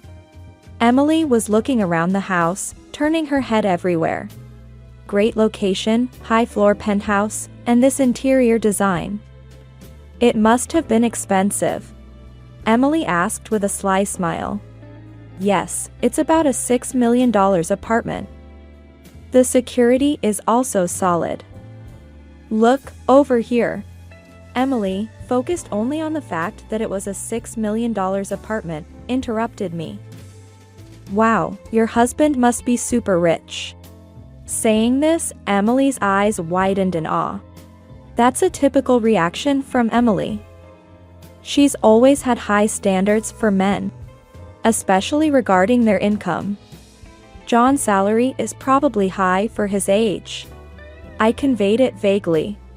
I felt it was crass to state it outright. She had a look that seemed to have some ulterior motive. Emily said, "Can I use your bathroom?" and left the living room. I told Emily where the bathroom was and then started preparing tea in the kitchen. I was concerned about Emily, who was taking a long time to return. Just as I was about to go to the bathroom, Emily came back. I was replying to an email. Emily doesn't usually make excuses like that. I felt a slight sense of discomfort.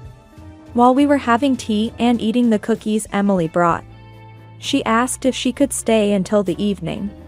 She apparently wanted to say hi to John. Indeed, it's been since our wedding that Emily last met John. Wanting to see him is not unnatural. I decided to check with John. He readily agreed. "It looks like I'll finish work early," John replied in his email. I told Emily it was fine and started preparing dinner. Emily was fiddling with her smartphone but then stood up and headed to the bathroom again. I didn't notice while cooking, but Emily seemed to have been gone for quite some time. When Emily came back, she was wearing a familiar necklace. On closer inspection, I realized it was mine. As I looked intently at the necklace, Emily flashed an embarrassed smile. "How do I look? Does it suit me?" Emily struck a model-like pose. Seeing my astonished expression, Emily started laughing. "Oh no. I'm just joking. I happened to find it and thought it was cute. Plus, it must have been very expensive. It's not only costly but also has a premium value." Emily was chattering like a child trying to excuse their mischief. "That's a gift from John. Wow, that's impressive. To be able to afford something like this." Emily sighed. More importantly, that necklace was stored in the closet of the bedroom. It seemed Emily, under the guise of using the bathroom, had gone into the bedroom and peeked into the closet. I couldn't believe such behavior. However, feeling it wasn't mature to criticize Emily, I simply emphasized its importance. Seeing that I wasn't criticizing her, Emily started saying something outrageous. "Can I borrow this necklace for a while?" I was at a loss for words and became silent. "I'm going to meet a doctor I got to know through a dating app soon. I want to wear it then. Please." Emily clasped her hands together, begging like she was praying. Though I felt bad about refusing, I reluctantly agreed to lend it.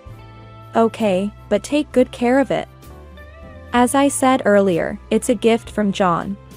As soon as Emily knew she could borrow it, she started smiling and caressing the necklace. Of course, I understand. It seemed like my words didn't get through to her. As I finished the preliminary cooking preparations, I pretended to go to the bathroom but actually went to check the bedroom. As expected, the closet in the bedroom and the chest beside the bed weren't properly closed. Emily must have opened every drawer and door. There were fingerprints on my jewelry, watches, and precious metals. Emily touched them but apparently didn't think of borrowing them. The shoes looked like they had been forcibly worn, with the heels deformed. This was definitely going too far. I returned to the living room and admonished Emily. "You touched various things in the bedroom, didn't you? The shoes are deformed, and there are fingerprints on the watch." Instead of becoming meek, Emily puffed her cheeks slightly. "Please stop going through my stuff." Emily returned to her usual expression and apologized with a "sorry." Not wanting to damage our friendship over this, I decided to let it go with a light laugh. At that moment, John came home. He was holding a box of cake. John and Emily met for the first time since our wedding. Initially, it was awkward, but gradually they warmed up to each other, and dinner became lively. By the time we ate the cake John had brought, he and Emily were chatting like good friends. While I was clearing the dishes and washing up, the two of them were laughing together amiably. "Isn't my boss terrible? I wish I had a boss like you." John was grinning, the corners of his eyes drooping. "Ha! Ha! Ha!" I was bothered by how Emily casually touched John, but I thought, better this than being distant.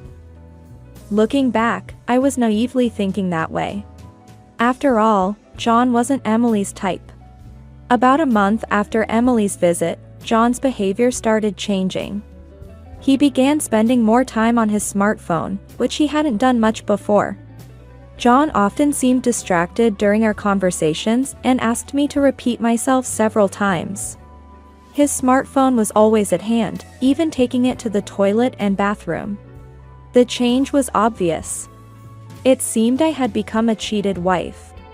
I once thought of checking John's phone, but I was reluctant to touch it. The conversations between John and me at home were gradually decreasing. John began working on weekends excessively. It was rare for John to be home on weekends. Originally, we barely saw each other on weekdays, and now weekends were the same. Almost like living separately. Moreover, under the pretext of being tired, John and I started sleeping in separate rooms. I was vaguely thinking about divorce or separation when I found a divorce paper on the living room table. On closer inspection, John had already signed it. I was shaken by the reality of the situation, even though I had considered it a possibility. With trembling hands, I managed to call John. "I just got home and found divorce papers on the table." "What does this mean?" "It means just that. I want to divorce you." I wanted to know the exact reason and pressed John for an answer. "According to John, I've found someone I love. This isn't an affair. I'm serious about it." It sounded like he was living in a fantasy. But in any case, it was nothing but an affair. Then, I heard a familiar female voice over the phone.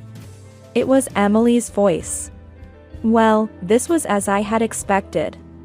"I'm dating John." And I'm thinking about marrying him. Although I had suspected it. Having it confirmed like this quickened my heartbeat and brought on an unpleasant sweat. When I met John at your house, it was love at first sight. We exchanged contact information and started messaging. Gradually, it led to, love. Emily's way of speaking had become vulgar. Maybe this was her true nature. John says there's nothing left to talk about. Can you just sign the divorce papers and send them off quickly? I want to talk things over. Tell John to come back home. Yeah, that's impossible. We're living together. You just have to sign the divorce papers. Good luck going back to living in poverty. Holding the phone after the one-sided conversation ended, I stood dumbfounded for a while. Then, I had many sleepless nights. John didn't come back home. I couldn't bring myself to touch the divorce papers left on the living room table. They just sat there, untouched. Moreover, Emily sent me several photos of her and John together. She was flaunting their relationship. It was clear they were close, but why are they treating me like this? My mental health deteriorated, I looked pale, and sometimes I was vacant even during the day. Worried, those around me suggested I see a therapist, and I ended up going somewhat forcibly. Taking medication helped me regain some peace, and I started to sleep better. I managed to go to work. But then, an unbelievable incident occurred. When I returned home from the hospital, something was off inside the room. When I checked the bedroom closet, bags and jewelry were missing. The count of jewelry and watches in the chest was off too. There was only one person who could do this. Why would she go this far? What had I ever done to deserve this? My insomnia returned, and I spent my days dazed and sleepless. During counseling at therapy, I mentioned the theft at home. And they strongly advised me to consult a lawyer. I contacted the company's lawyer, Jake, and arranged a meeting. The first thing Jake asked during the meeting was, "What would you like to do?" "I'll get a divorce. I want those two to face proper consequences." I answered immediately. I was surprised at myself. Just a short while ago, I was wondering what to do. It came out so easily from my mouth. Perhaps, deep down, I did want to punish them. After being tormented so one-sidedly, it's only fair to fight back. A week later, I received a call from Emily. I had sent her a certified mail. Hey, what are you thinking, sending a certified mail to my office? Emily sounded very angry, her voice filled with rage. You should have expected at least this much for what you've done. Anyway, I've left everything to my lawyer now. I hung up the phone. Emily tried calling several times after that, but I ignored all her calls. Then, I received a call from John. I had sent a certified mail to his parents' home. Apparently, the affair had caused a huge uproar at his home. I wanted to laugh at his self-inflicted troubles, but restrained myself. Not feeling satisfied with just leaving it to Jake, I decided to meet them. I wanted to confront them thoroughly. Jake arranged a meeting at his office. A few days later, they reluctantly showed up at Jake's office. I expected them to bring their own lawyer, but they came alone. Emily burst through the office door roughly. John followed her, looking uncomfortable. Finally, I get to meet you, you coward. Emily didn't try to hide her indignation, but John stepped forward to try and stop her. Because of you, always running away, our wedding keeps getting delayed. Emily looked like she might throw her bag at me any moment. John was trying hard to hold her back. As I watched the two with a pitiable feeling, Jake nodded at me slightly. Please stay calm. Any violence or abusive language will result in immediate police notification. Understood? The mention of the police made Emily stiffen. With Jake's intervention, Emily and John calmed down and took their seats. Facing each other across the office table, the discussion began. John, you are seeking a divorce, correct? Emily sat arrogantly, while John slouched, looking diminished. We agree to the divorce. However, given the affair, we will claim damages. Do you have any objections? John's face began to cloud over. I'll agree to the divorce. Just don't contact us after paying the compensation. I quietly nodded in agreement. Emily looked displeased. Perhaps she expected more resistance from me. As Jake started discussing the alimony amount, Emily snapped. I said any amount is fine. We have more money than we know what to do with. Emily spoke arrogantly, crossing her arms. Jake looked at her with interest, saying, "Oh? Yes, don't you know? John is the president of a jewelry company with an annual turnover of $67,600,000. John looked up, flustered, and tried to restrain Emily's arm. Emily, her face flushed with excitement, continued talking. Damages for an affair is nothing to us. I'll even give you a fair share of the property. John was trying desperately to calm Emily. Emily shook off John's hand and kept talking. Your salary must be barely enough to live on, right? Emily said this with a laugh. Jake couldn't contain his laughter and burst out laughing. Emily looked at Jake with a puzzled expression. Jake is wiping his tears with a handkerchief. The president is actually this lady right here. What? Emily, unable to comprehend, gaped open-mouthed. John hung his head, his body trembling slightly. John is just an employee without any title at the company. I am Rose's company's legal counsel. Hearing this, Emily burst into laughter. What are you talking about? Are you really a lawyer? Is it okay for lawyers to lie? Jake replied calmly. Why not ask John himself whether what I said is true or not?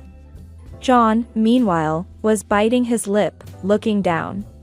Emily, perhaps feeling uneasy, grabbed John's arms and started shaking him. You said you were the president of a jewelry company with a turnover of $67,600,000. That's not a lie, right? John didn't answer. He covered his face with his hands, uttering incoherent moans. Emily's grip on John's arms tightened as she became more frantic. Repeating, answer me. It's not a lie, right? John whispered in a faint, hoarse voice. I'm sorry. The room fell into a deep silence at his words. Emily's hands, which had been gripping John, fell limply. You said you were the president. Emily murmured as if talking to herself. John's single apology plunged Emily into despair. Emily, trembling, stood up.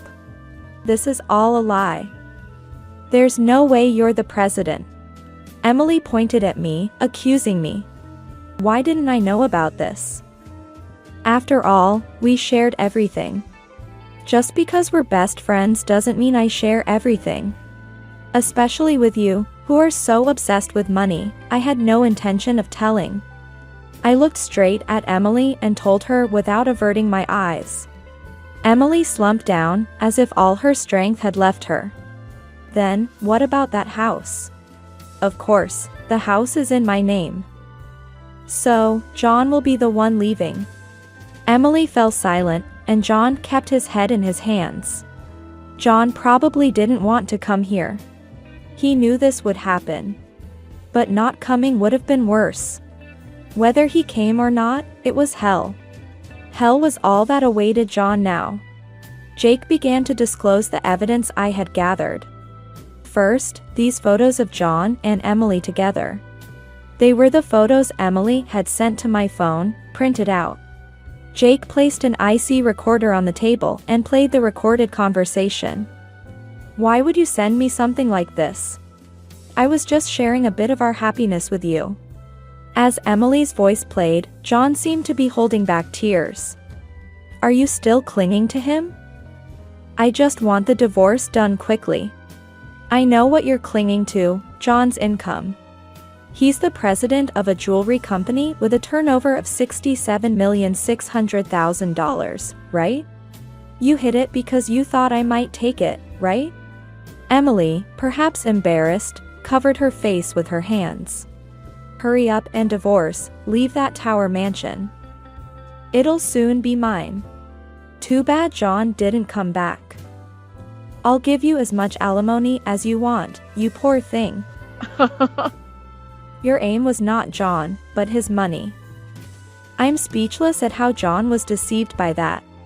John looked down, tears spilling, staining his pants. Emily and John fell silent. Do you really think this is the end? What else could there be? Emily, you entered the house when Rose was absent and stole various items, didn't you? I felt a sense of relief at Jake's calm demeanor. John looked surprised. It seemed he didn't know anything about it. Hey, what's this about stealing? Emily bit her lower lip and trembled. No, it wasn't me. I don't know anything about it. Jake placed an iPad on the table and played a video. The footage showed Emily sneaking into the bedroom, taking bags and jewelry, and any other expensive things, and stuffed them into her bag. Emily stared at the video, eyes wide. What's this? Why did you film this? Isn't this invasion of privacy? John covered his face with his hands and sighed. Our house has surveillance cameras installed. Why didn't you tell me that earlier? I never thought you'd come to steal.